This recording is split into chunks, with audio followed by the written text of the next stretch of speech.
the troubling events of the past week. As I have said, the incursion of the U.S. Capitol struck at the very heart of our republic. It angered and appalled millions of Americans across the political spectrum. I want to be very clear. I unequivocally condemn the violence that we saw last week. Violence and vandalism have absolutely no place in our country and no place in our movement.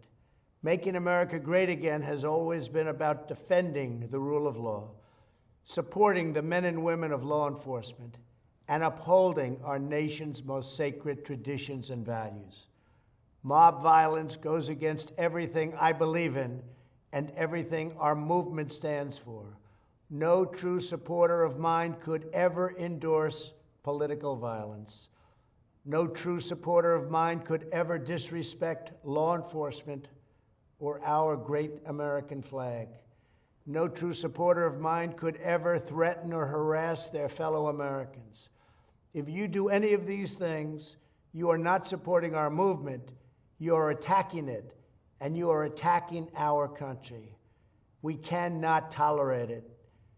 Tragically, over the course of the past year, made so difficult because of COVID-19, we have seen political violence spiral out of control.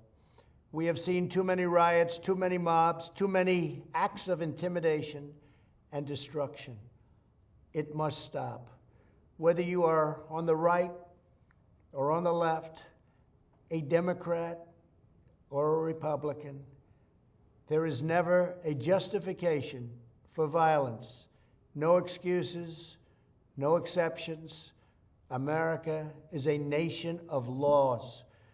Those who engaged in the attacks last week will be brought to justice. Now I am asking everyone who has ever believed in our agenda to be thinking of ways to ease tensions, calm tempers, and help to promote peace in our country. There has been reporting that additional demonstrations are being planned in the coming days, both here in Washington and across the country. I have been briefed by the U.S. Secret Service on the potential threats. Every American deserves to have their voice heard in a respectful and peaceful way. That is your First Amendment right.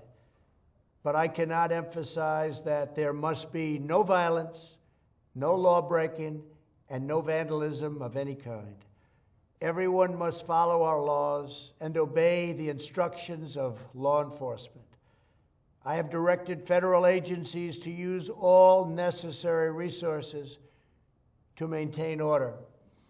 In Washington, D.C., we are bringing in thousands of National Guard members to secure the city and ensure that a transition can occur safely and without incident. Like all of you, I was shocked and deeply saddened by the calamity at the Capitol last week. I want to thank the hundreds of millions of incredible American citizens who have responded to this moment with calm, moderation, and grace. We will get through this challenge just like we always do. I also want to say a few words about the unprecedented assault on free speech we have seen in recent days. These are tense and difficult times. The efforts to censor, cancel, and blacklist our fellow citizens are wrong, and they are dangerous. What is needed now is for us to listen to one another, not to silence one another. All of us can choose by our actions to rise above the rancor and find common ground and shared purpose. We must focus on advancing the interests of the whole nation, delivering the miracle vaccines, defeating the pandemic, rebuilding the economy, protecting our national security, and upholding the rule of law. Today I am calling on all Americans to overcome the passions of the moment and join together as one American people. Let us choose to move forward united for the good of our families, our communities, and our country. Thank you, God bless you, and God bless America.